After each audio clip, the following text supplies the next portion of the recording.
Welcome back to another episode of the Gifted Performance Podcast. If you haven't already, make sure to like the video and subscribe for future content. For more information about our one-on-one coaching and other training or nutrition options, visit giftedperformance.com. Our newest feature, the Gifted Express, offers premium programming for bodybuilders, powerlifters, Olympic weightlifters, and lifestyle clients for only $30 a month. Enjoy the video. We'll see you on the next one. And as always, stay gifted. Welcome back. Another episode of the GPP, Gifted Performance Podcast. 3 letters, 3 hosts today. We are missing our beloved Paul as he tutors someone, mentors someone on, I think setting up, what are they doing? Like setting up sheets? Setting up training programs? Something like that. Hey, if you want to set up mentoring sessions with Paul, you're an aspiring young coach, you want to get a session like that, he's got those on the Gifted Performance store, giftedperformance.com/Paul Dad Serafini to get those sessions. Look at that, Paul, shouting you out on the front end, and you're not even here. We can say whatever we want about him too. We chose to say nice things. Look at us go. What is up with you gentlemen lately? How goes life in Orlando, Florida, and Deerfield, Michigan, maybe? Is that correct? Close? No? Far. Bloomfield. Bloomfield.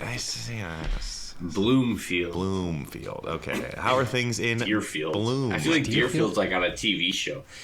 Is that not even a real thing? Is Deerfield good? It's 80. It's gonna be 85 degrees today. 85 degrees. Oh, snap. 25 degrees tomorrow. Yeah. Do you just cut off the sleeves of the hoodies then? What do you do then? The Belichick? Yeah, we had people walking around in shorts when it was 60. Yeah. That's kind of like the culture up there, though. It's like if it gets above 50, you bring the shorts and the cutoffs out, right? Yeah. I feel like Michigan's kind of like, the people in Michigan are kind of like Russians, where they're just like hard people, just because they have to deal with the cold all the time. Everyone's angry. They've been drinking lead water for the past 12 years. They're a strong, hardy stock up there. Is that too soon? Hard. Is that too soon, Dom? Probably. Okay, all right. But yeah, it's gonna be 85 and sunny today. Tomorrow's gonna be 83 and sunny. Wow, that's awesome. It's good to see the sun still comes to Michigan. It's gonna be 80. Oh, look at that. Next Tuesday, 60. Okay. That's not that bad, though. 60? We like 60. 25 degree swing, no big deal. Down here, we like 60. Jay, what are the happenings? Yeah, because it's so damn humid over there. In Orlando. You can give us a weather report. You can give us an update on your own life. Dom went weatherman. You can go whatever you want with it.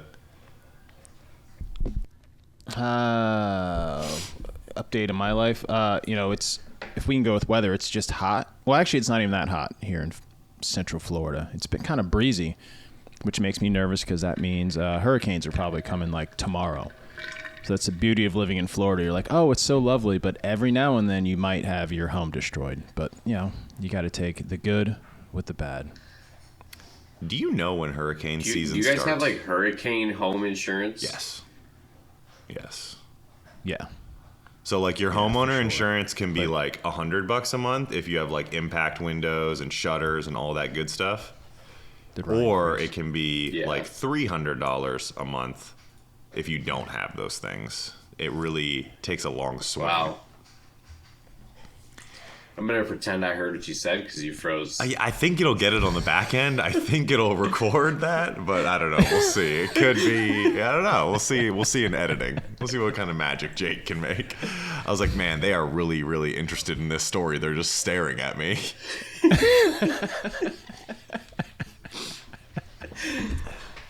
Man, I'll tell you what, LimeWire takes up more of your internet than it used to.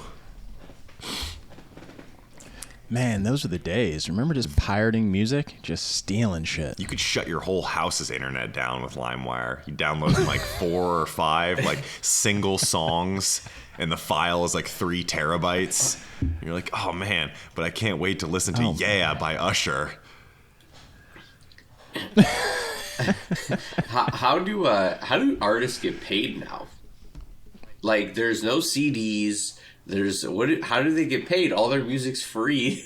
They get like a fraction of plays from the streaming service, like not very much. That's why most people will support Apple Music more than Spotify, because I think Spotify takes a larger, or they pay less than Apple directly to the musicians or artists themselves. I think a lot of it is. But they make most of their money. Like most artists touring. make the bulk of their money from touring. Yeah. Yeah. You got to think that some of these bigger artists are making six figures per show.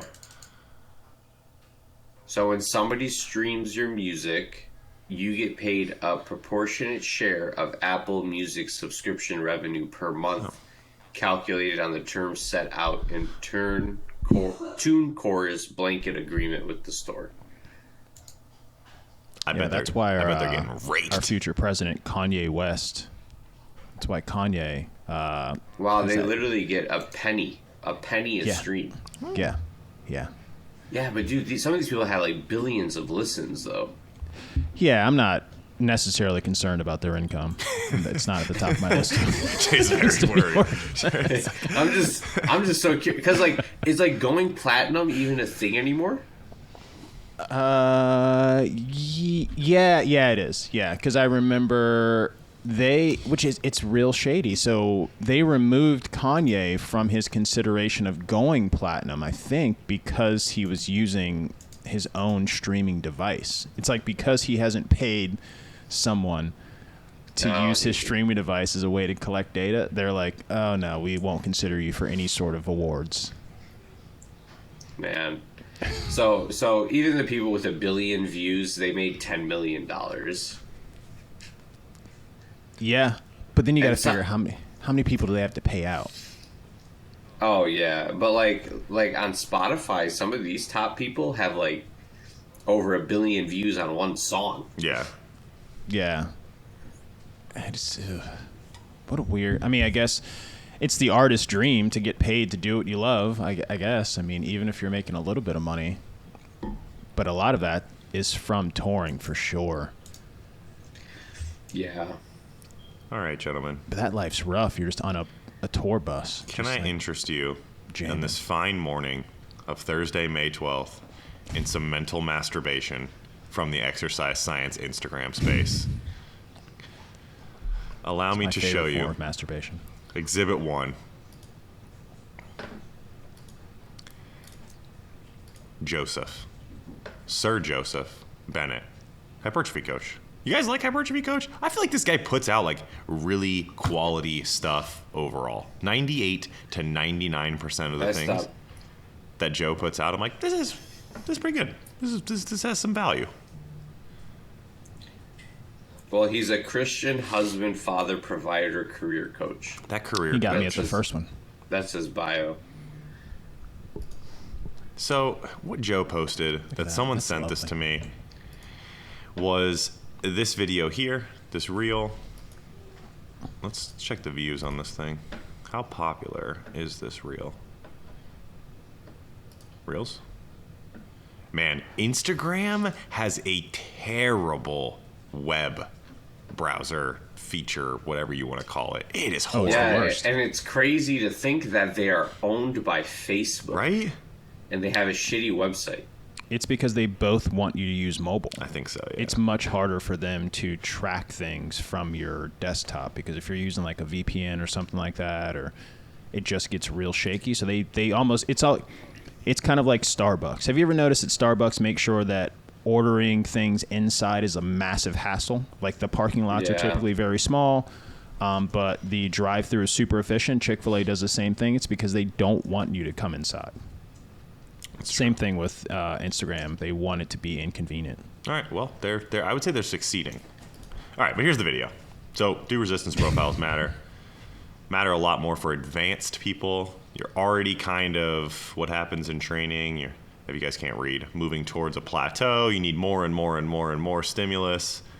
At some point, you can't add more volume. That's true. It doesn't make any sense. Don't want to be in the gym for 6 hours. That's cool. Be as effective as you can. Adding weight. Yep. There's a limiting point on that as well. Agreed. It's about how much range of motion you're doing. How much weight are you doing through a full range of motion? There's that little Tom Purvis. It's not about the range of motion. It's about range of motion with appropriate load challenge. All of those things that he said were words. We can confirm that those were words found in the English language, and when you put them together, they do make a sentence. We can all agree on that, right? I concur. Yeah.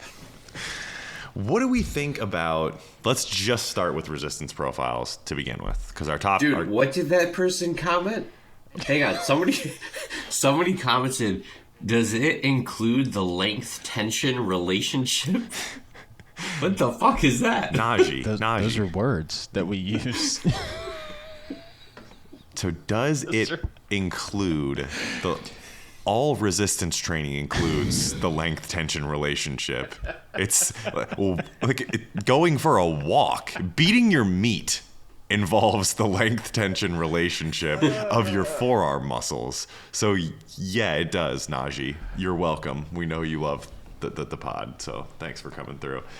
But what do you think about this statement here, in that, like, at a certain point, you can't add more volume, you can't add more intensity, you can't put more load on the bar. If you want to progress your physique, you need to start paying attention to these finer details, like something like a resistance profile. Where does the muscle produce the most force throughout the range of motion, and then take advantage of that range of motion accordingly so that you're loading it through those specific points of the motion where that force is the highest on the muscle. Something to care about, something not to worry about, something that's going to naturally just happen when you train anyway. Where do you guys kind of stand on that? I don't know. I've never in my life thought about this. Nobody's getting that strong.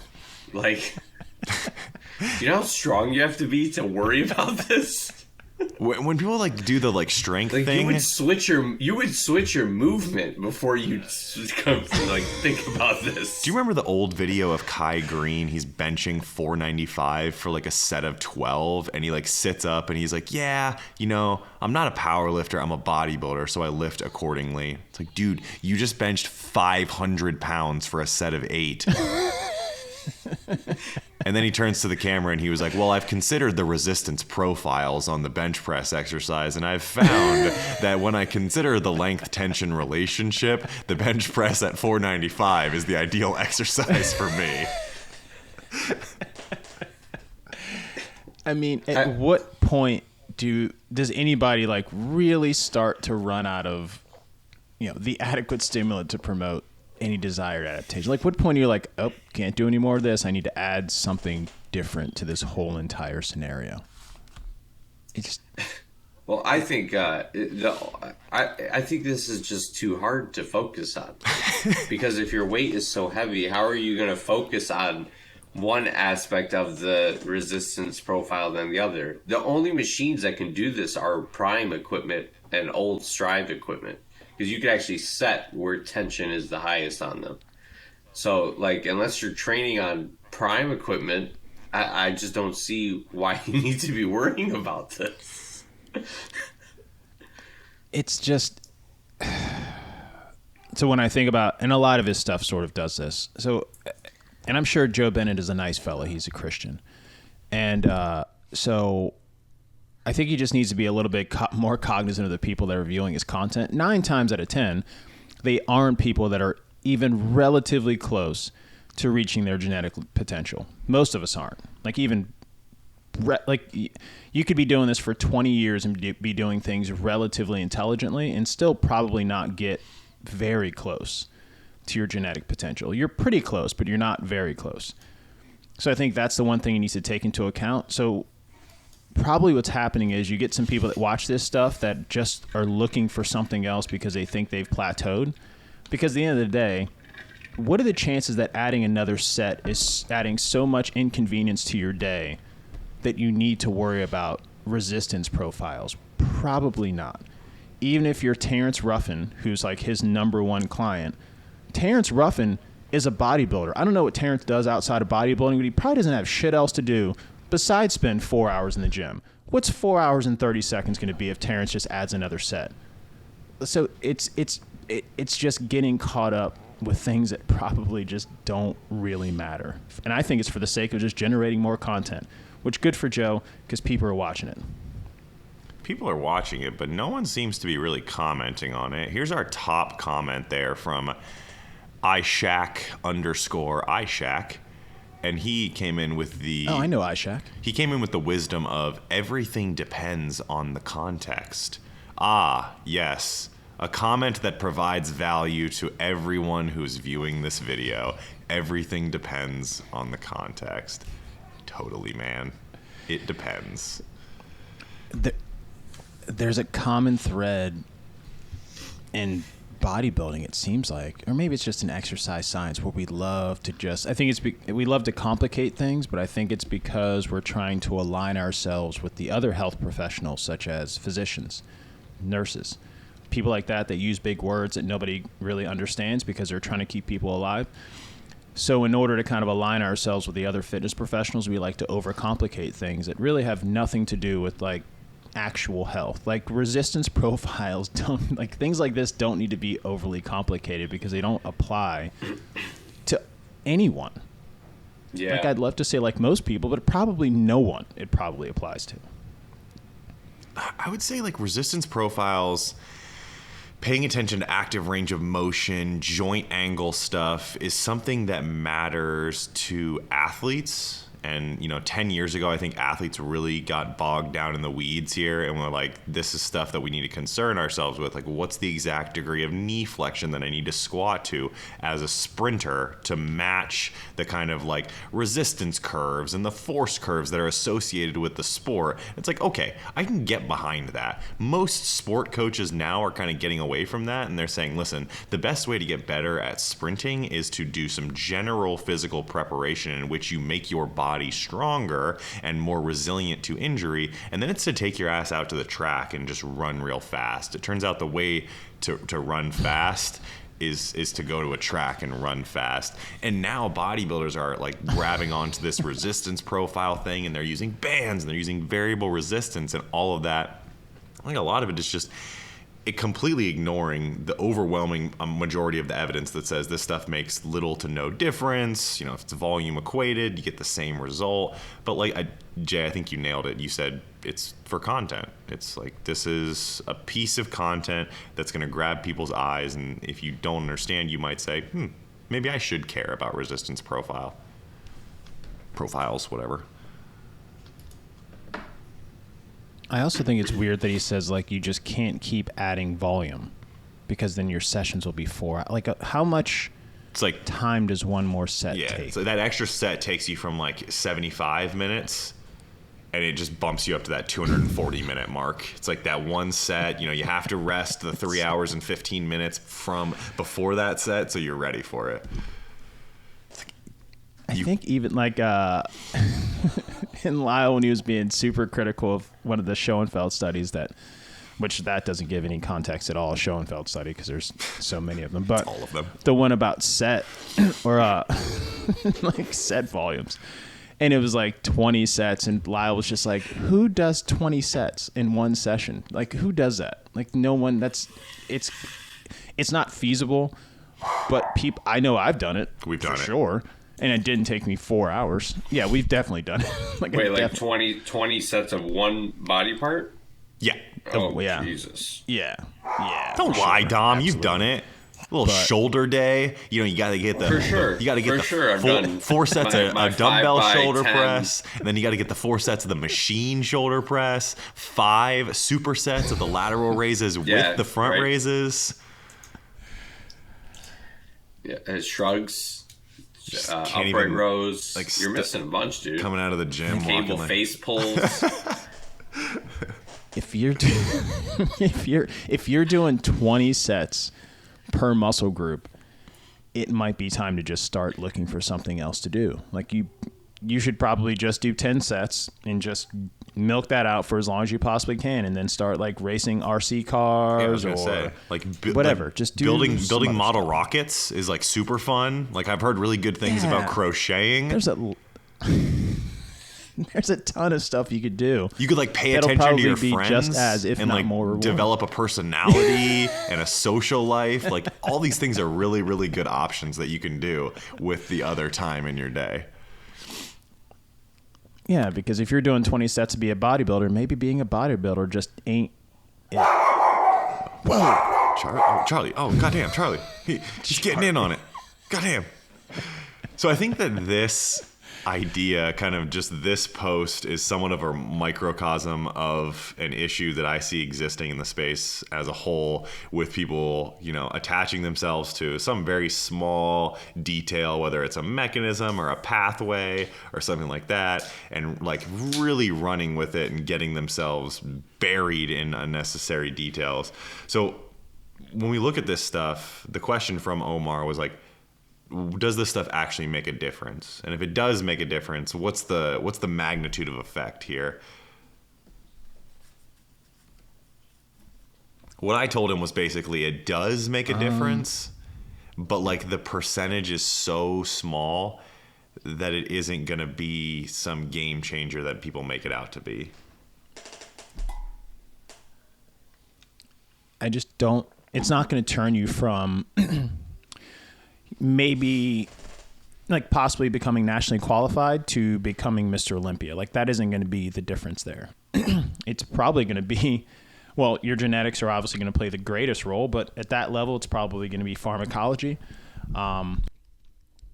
Even from a drug-free or natty perspective, it's definitely not going to be the thing. Like, if you're drug-free, I think bodybuilding in general, most people know they're going to be really good at bodybuilding in like the first year, where you're like, yeah, I look a lot different than everybody else. So by that time, you're not thinking, you know what, let me start thinking about this resistance profile stuff now, so I'm prepared later on in my career when I hit my genetic potential. Because I think we were talking about that before the podcast. Like, tell Ronnie Coleman about resistance profiles. Like, do we think that, like, Big Ramy, Big Ramanouche is the biggest person on stage by far? Is he concerned about resistance profiles? Probably not. Like, he probably doesn't care about that at all. So it's just, I don't know if it matters. It probably does matter, like you said, Ryan, but probably not that much. I don't think it matters. What's almost a sad realization here is that this stuff probably does matter, and it probably will accelerate your results to a very small degree. But the sad thing to think about is that accelerating your results gets you to your genetic ceiling faster. This is not something that's going to artificially increase your genetic ceiling.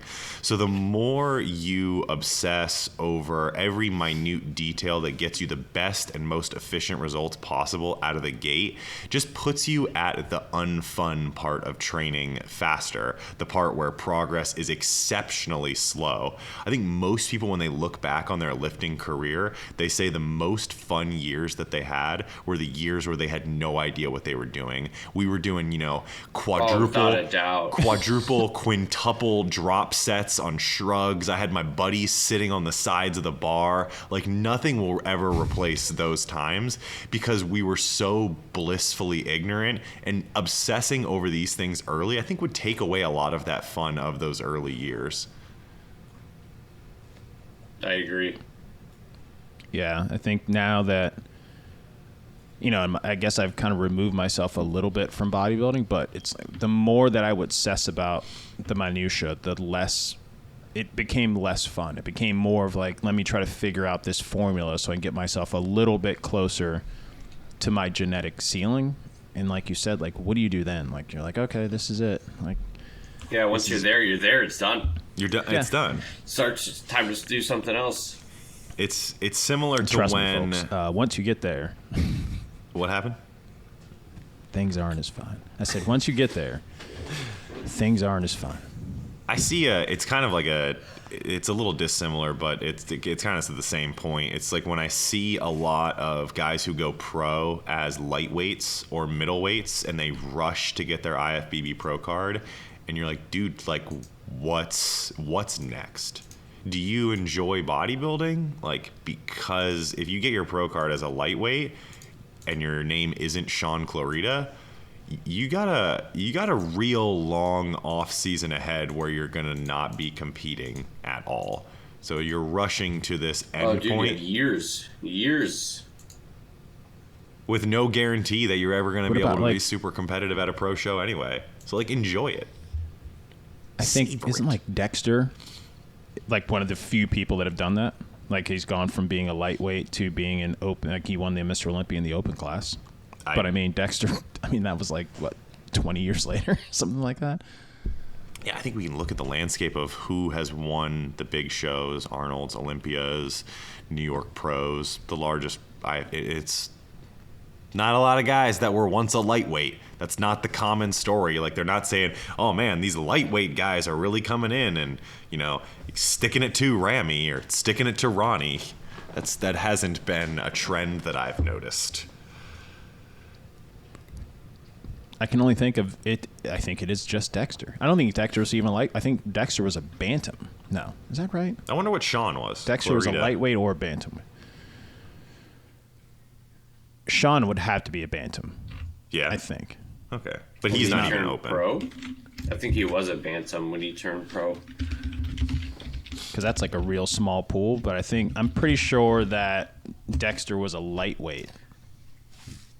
And then 20 years later or 15 years later, then he was competing because that was before the 212, so you had no option. You just had to compete in the open class.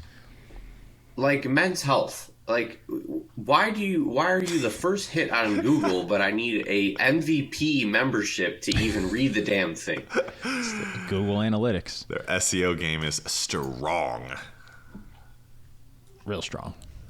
All right. Anyways, Sean turned professional as I feel like I want to say he weighed like 160 or something like that. As an open bantamweight in 2012. What's bantam? What's the weight cap on bantam? Yeah. Man, you got me working today. I know. Jamie, pull that up.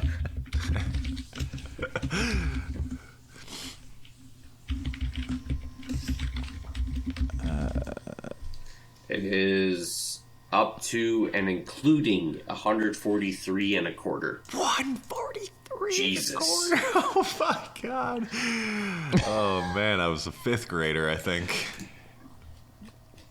So he probably weighs 100 pounds more than what he weighed when he first started. Matt, I think Matt Jensen just posted a picture of him. I want to say he was weighing somewhere around like 2 something. Actually, he didn't post his weight. He didn't talk about his weight. Because even when he won the 212, I don't think he was 212. I think he was like... I don't think No, he was like 185 pounds. Yeah, I was going to say he was like in that 180 range.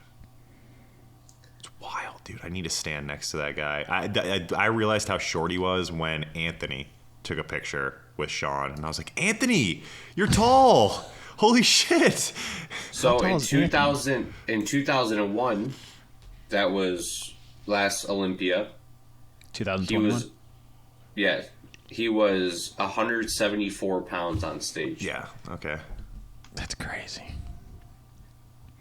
And that's one. He's the only one. The one of He's one. the only one like that. Everyone else is like 220 has to cut weight to 212. Yeah, he's like, I'm on my way up, bitches. Come down all you want. Well, then he won that open show. He did. Some would say he was robbed. I think that was the one where like Sergio Oliva was like complaining after, right? Like, I should have won that. Well, Sergio, leading up to the show, Sergio commented on a post and said, if he beats me, I will retire. Oh, that was it. So he beat him, and everyone was calling out, Retire. Are you going to retire? Are you going to retire? Sergio seems a bit dramatic. Because Sergio said something like, if somebody beats me 100 pounds less than me, I'm going to retire. What a weird thing to say. And does he know how height works? It's clearly not. some of these guys, I'm like, it's a good thing you're a bodybuilder. Like you should do that. So he posts March 23rd. He posted growing season. He was 210. Could you imagine him at 210 at his height? 5'1", 210.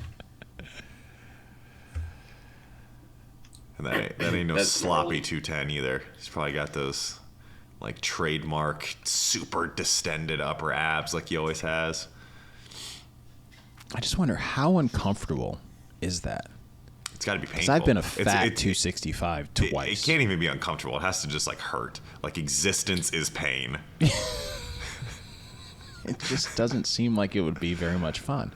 I don't know. I mean, yeah, I've been definitely not very lean 265 twice, and I just remember everything just nothing was enjoyable. Like walking around, breathing, getting in and out of a car, like it all was just not enjoyable. So I can only imagine being 5'1", and you have to love it at this point because he was drug free, he won everything there, he moved over, he won everything there, and now he's just winning everything. But he's been doing it for 20 something odd years. I think when you span a career and you look at both natural and enhanced side, he has to be arguably the most successful bodybuilder ever because he's had so much success across the board. I think Kai would probably... I think they'd probably be pretty close. But Kai didn't spend that much time as a natural. He didn't spend as much time as Sean. Kai basically just like ran the gamut and was like, I'm out. I've beaten everybody here. Let me move on. Which is probably what... I mean, if you're a drug-free competitor and you don't plan on staying drug-free, or even if you do plan on staying drug-free, that's probably the path you should take. Like, and I had this conversation not that long ago with one of my competitors, more or less like, before you move to the NPC, at least make sure that you could beat everybody in the drug-free competitors or competitions or organizations if you don't plan on moving up or making that next step. Because if you can't beat all of those people, then the chance of you beating everybody in the NPC is like pretty slim. Yeah. I would bet that if you are someone like Sean, like Kai, and you do have the genetics to dominate the natural sphere the way that they did, there's also a very high likelihood that when you introduce androgens to your system, you're probably also going to respond very well to those and get extremely jacked. So to Jay's point, if you're not dominating the natural sphere, I don't think the inclusion of drugs is going to be the thing that's like, oh, like now I can make the leap up and be Mr. Olympia. It's like back to the point of it's either there or it's not there.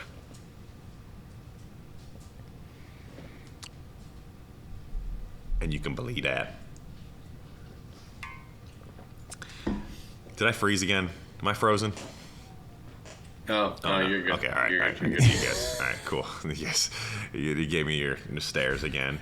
So here's kind of a topic of the day, a conversation to be had, and a fun one for you guys. There's been a point in all of our careers where we thought that we had the secret sauce, right? We had the recipe that as soon as everyone else tried it, they were going to blow up like we did.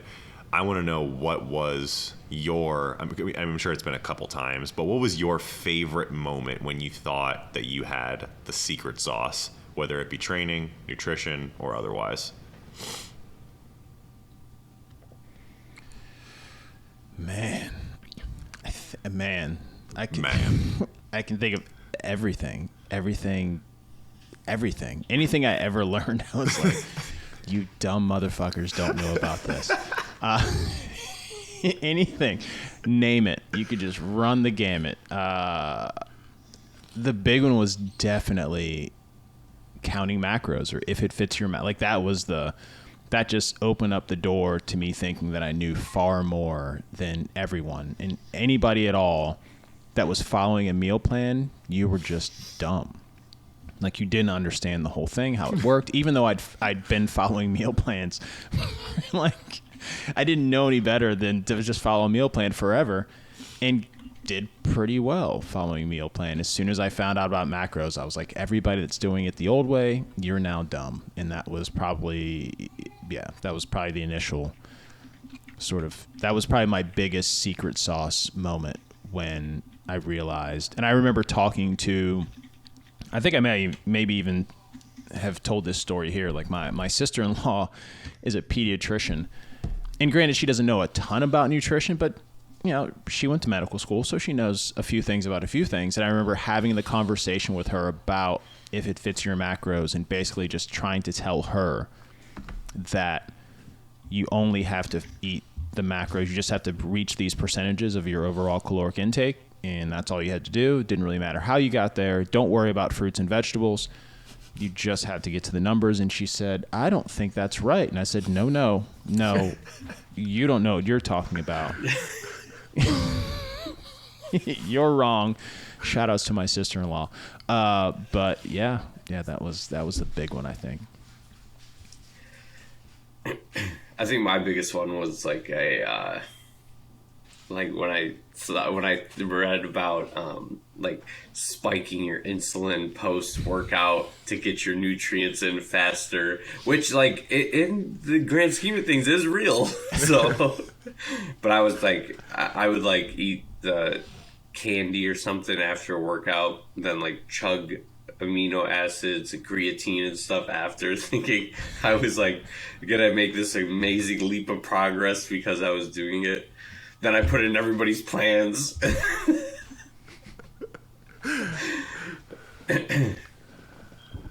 Did it work? I think I just had a. Is that why you're jacked now? No.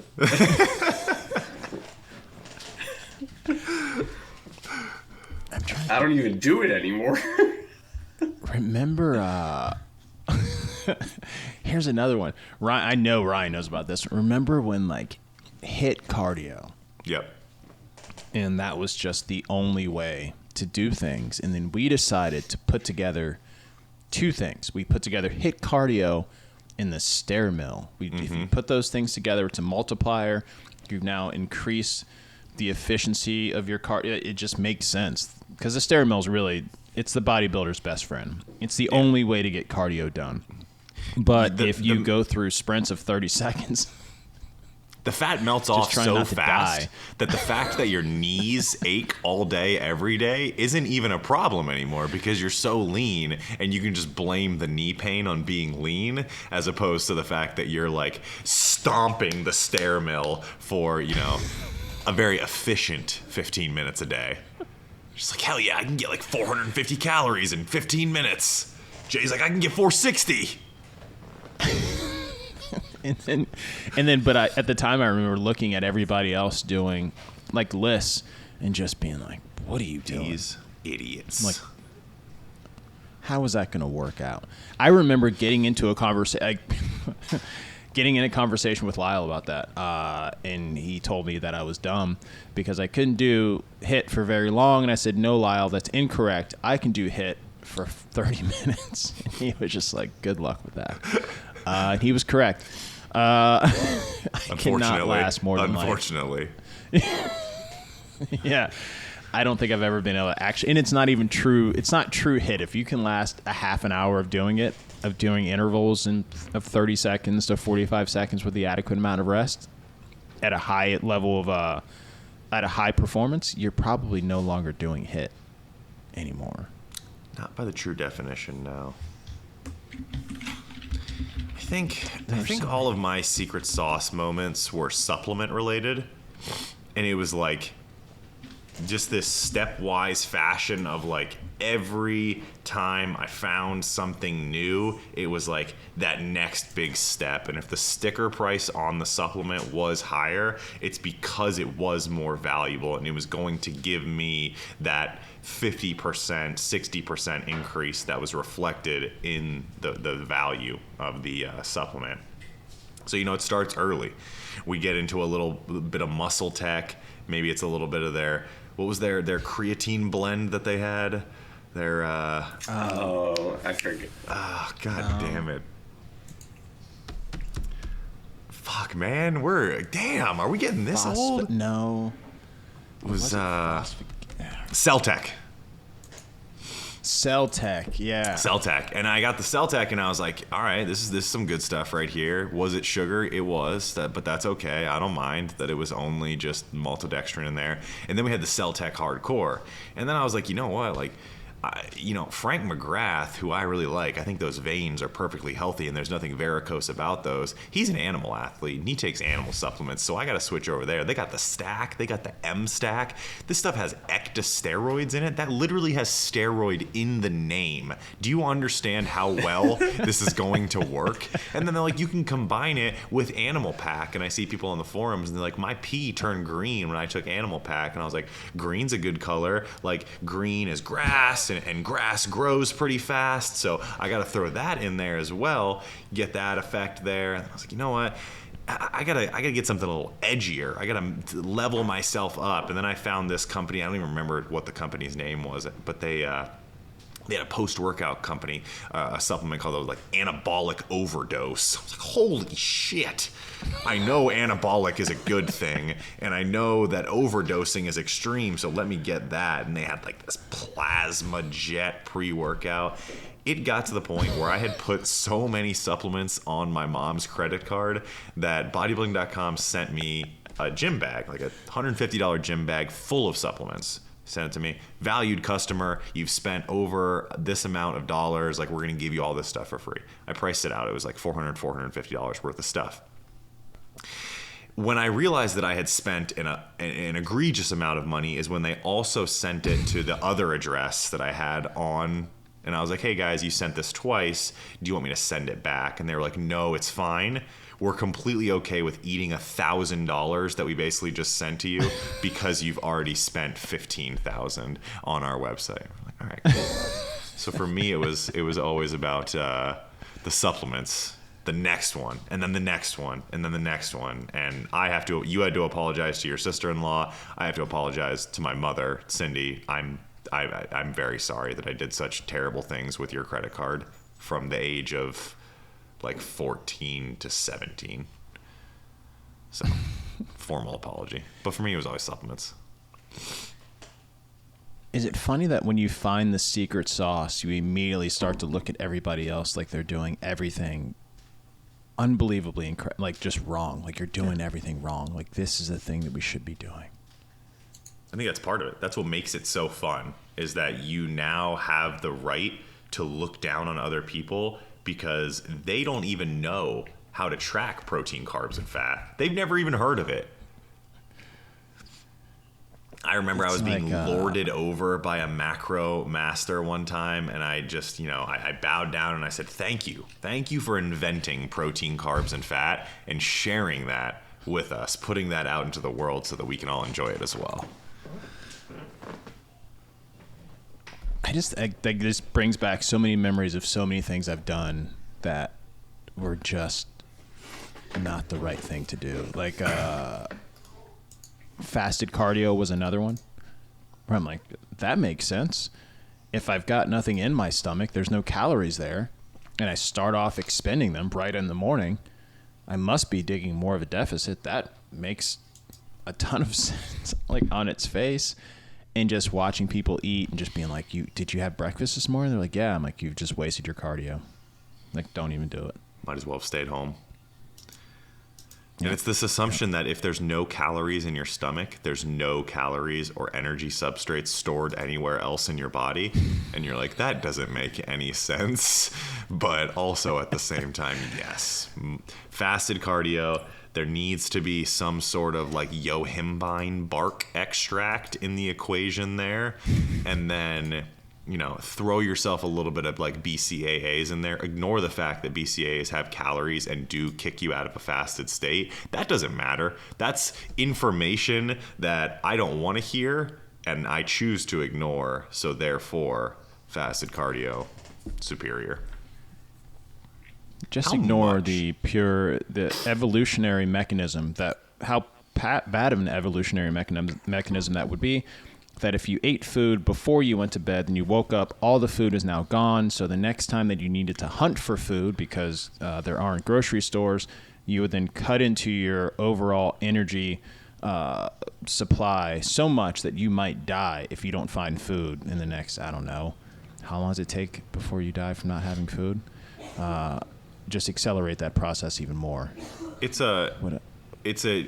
kind of like you have to choose which party you're in, because like when you look at evolution, you have to understand that bodybuilders have essentially left evolution behind. We've left humanity behind. So we're now at this crossroads where it's, who do you follow? Do you follow Charles Darwin, noted bigot and just general, just a degenerate of a human being? Or do you follow someone like Rich Piana, who understood that through our own abilities, we can transcend humanity and leave it behind to where evolution no longer plays a role? So, Jay, I can tell that you understand. You get it. Yeah, it all makes sense. Yo, rest in peace to Rich Piana. That guy was, by all accounts, a legend of a human being. A strange individual, but a legend of a human being.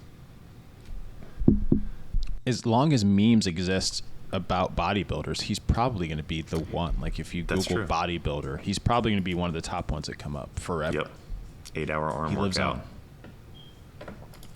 All right. That moves us to our last piece of the day. Our last piece of the day is good news, everyone. And our good news segment for the day is where I'm going to let Dom and Jay talk about cars and fuel and how those things interact and work. Because the story of the day in our good news section comes from thegoodnewshub.com, which is where I get all my good news. And that is that an eighth... Oh my God, I didn't even realize that was the website URL. Yeah. It's good news. It only gives you good news stuff. So it filters out all the bad stuff, the war and the the inflation and stock market, all that. It just gives you good stuff. The good stuff of the day was an A380 Airbus, which, according to this picture here, is a very large airplane, completed a test flight of 3 hours using nothing but cooking oil. So the first time we've seen that happen. Apparently in the past, airlines like KLM, I guess, is another one that has used like a 50-50 blend of jet fuel and cooking oil. This is the first one using nothing but cooking oil. Interesting. Comments? We pushing the world forward here? I think we are. I think my dog's going to be going crazy, so I'm going to mute myself. All right, so we go with Jay's comments first. I read this, and I think I talked about this before. It took me down like a real deep dive into the whole, I guess, pollutants in airplanes and cars, because I got sold early into the idea that an airplane is far more impactful on the environment than cars. And then I actually read some actual research as opposed to just getting my information from Twitter like I typically do. And it turns out that cars are actually far more impactful on the environment in comparison to airplanes, because airplanes transport more people than cars do. That makes a lot of sense. So when I read this, I'm like, okay, this is another way to kind of, forego using fossil fuels, which the boomer in me is totally against, because that means that we're going to start taking away combustion vehicles, which I don't like. But I think this is a step in the right direction. I knew a fella who actually obviously pretty smart guy once I explained the rest of it, but he was graduating from UCF, shout out to Central Florida, and he converted his truck, actually at the time was like a pretty new truck, to run off of the cooking oil that we would kind of throw away at the end of the night from the restaurant I worked at. So this technology has been around for a while, but it's pretty cool that this is an option to run things off of cooking oil. What's a good option is that potentially if these airplanes run on peanut oil, you then put the fumes into the airplane and the plane ride just smells like Chick-fil-A. The whole actually, I don't know if that's a good thing or a bad thing, because then you're just going to really be hungry the entire time. So scratch that. It's probably good for some people. Yeah. Because I would love it. You get those people that are allergic to peanuts. You're like, sorry, you can't get on a plane. Well, if they wear a mask, then, That's true. That is how you filter out everything. Mm-hmm. So the article goes on to talk about not just cooking oil being, because the aviation industry as a whole, so across the globe, the aviation industry has said, we're going to go carbon neutral, zero emission, all that good stuff that they talk about very frequently by the year 2050. So we are now 28 years out from that. So we're trying to move in that direction. And they're thinking that hydrogen-based planes are on the horizon. And there are some hydrogen-based cars. So how the fuck does that work?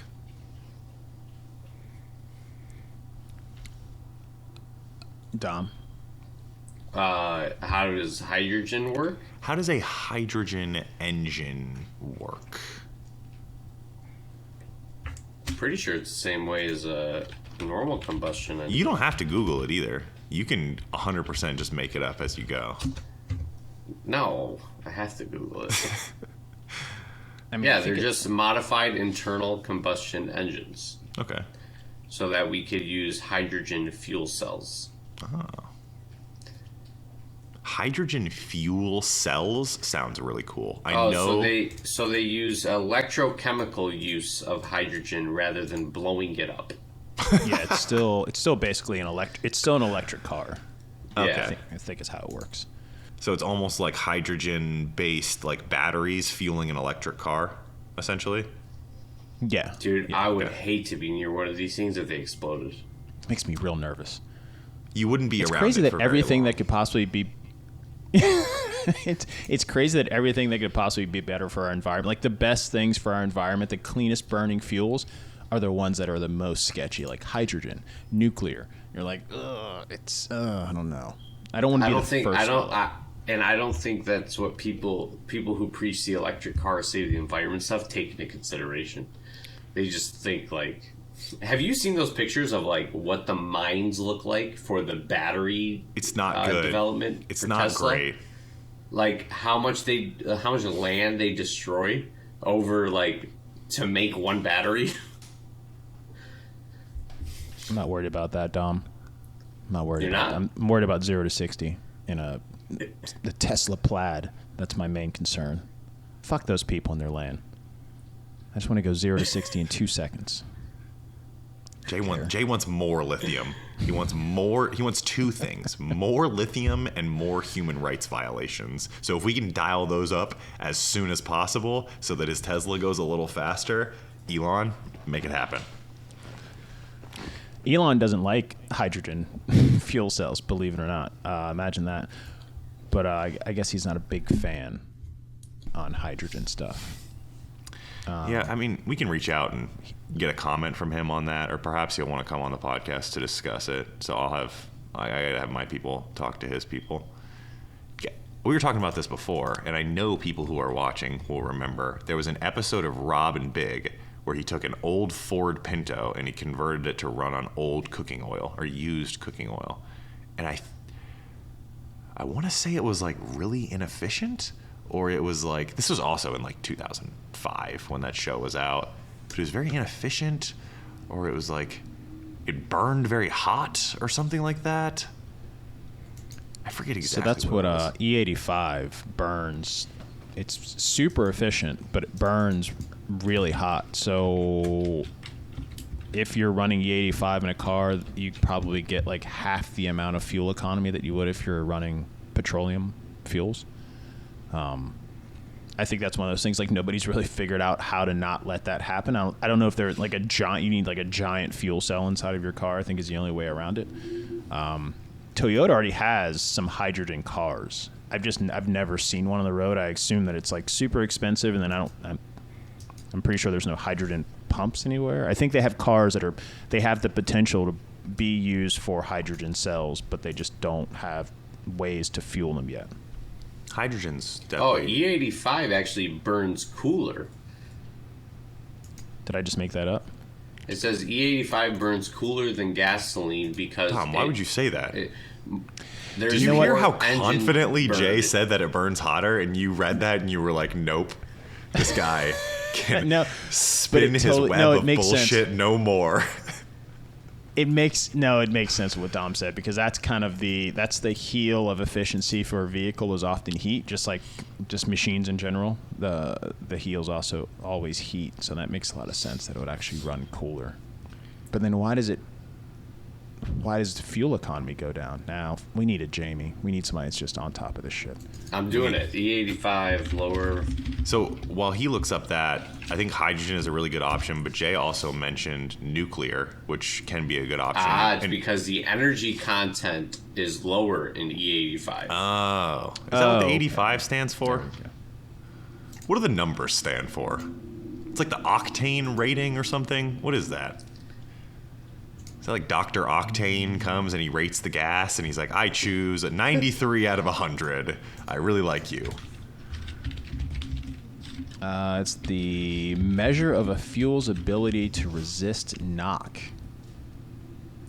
No, I just feel like we're just The continuing. fuck is knock? Yeah, we're just like going from So Googling knock one is- thing to the next.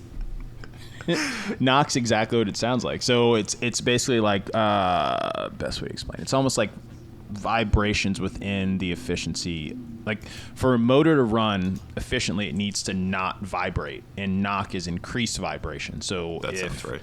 the explosions aren't clean, I'm going to use air quotes, which means I don't really know what I'm talking about, you'll get more knock. If you just monitor, like most cars have knock sensors, so it'll either decrease air, increase fuel to try to keep the motor basically alive. That was always the issues with like older motors. They didn't have knock sensors at all, so you just like turn a little screw and it give it more air or more fuel and less fuel, with no sort of regard of whether or not you could be causing issues with the engine itself. Okay. So the higher the octane, the less chances of. Oh, okay. Dom's gonna come in and be like, no, here's the thing about knock. Let me tell you a little something. No, it makes sense. You actually want That's to why all my increase cars the are- knock. Our 93 octane remapped. Yeah. But what I was gonna say the about hydrogen nuclear thing is pretty cool. is that I haven't seen any. So I mean, we all know the record of the one nuclear car that we've seen, the autobiography film of Bruce Wayne, Batman, where he has his nuclear vehicle. That's the one that we've seen in practice. But other than that, I'm not familiar with any nuclear-powered cars. I think there's just the stigma with the term nuclear. People are just terrified of that, which understandably, I mean, My And brain that's the had thing, a seizure there's- when you said stigma, and I was like, stigma? What brand of car makes a stigma? but there's nuclear power plants all over America. I think there's 55 How many commercially nuclear? operating nuclear power plants. So like just And there's just 93 nuclear power reactors in the U.S. There's 88 in the state of total Michigan. power plants. Wait, hang on. There's a map. Hang on. Michigan has 1, 2, 3, 4. Fuck. So it's Florida has 2. Damn like right. ignorance. I think there's is that one in bliss. Orlando, Didn't right? even know. Probably. It's probably in my backyard. Yeah, there probably is one in Orlando. Oh, maybe not. Oh, here. There's 4 in Orlando. I'm sorry. There's 1 in Orlando. And most people don't even know. They're just like, no big deal. But if you Oh, look at that smoke coming out of that thing. like when you were a kid, you were driving by and your parents were like, look. Yeah. Look how cool that is. If this blows up, we're all gonna get cancer. Mommy, my skin so tingles. crazy. I'm telling you, I'm watching that Netflix documentary because I've run out of things to watch on the television when my wife falls asleep. And that's when I'm watching about this nuclear reactor that apparently blew up or had something didn't go well. I haven't gotten to the point where they actually explain what happened. In Pennsylvania, I think that was where it was. Shout out to where I was born and nuclear raised. power is so terrifying. Yeah, shout out to PA. But that's just PA sketchy. People don't sucks. like it. They don't like things they're not comfortable with. They're like, nuclear? Nope. Hydrogen? Nope. Sounds like bomb? I'm out. But they don't realize, like, if you get into your car, you're basically sitting behind a bomb. you're sitting behind some explosions. That's how the whole thing works. That's how energy is created from basically an explosion. I have a question because we're on the topic of cars. Have you seen the new BMW i7? Not Share your yet, screen. Tom, but Show I it to Ryan, us. pull it up. Ryan, all right, I'll do it. have the internet at my disposal. Dude, this car is unbelievable. Is this it? Is it electric? No, that's not it. Yeah. Because that other electric car they made apparently is dog shit. The i7 or the i8. i8, yeah, it looks like a spaceship. It looks really cool. So Let's see this. I need to see this. Look at this. Look at this. Like what? Wait, no. Start with the outside. Start with the exterior. What does it look like from the outside? This guy's. Okay, so it's nice, classy, and it's almost like looks like Rolls Royce. It looks like Yeah. somebody else needs to be driving you. Yes. Yeah, for Yes. sure. Yeah. Yes. You're not driving that. Somebody You else. need, is. like- you need look at yourself that. an Alfred to drive it for you. Yeah. Private lounge. Also, look at this person's house behind the Is car. that Kurt Russell? It might be. Is Kurt That's Russell pretty still cool. alive? Look at the interior, dude. Ooh. Wow.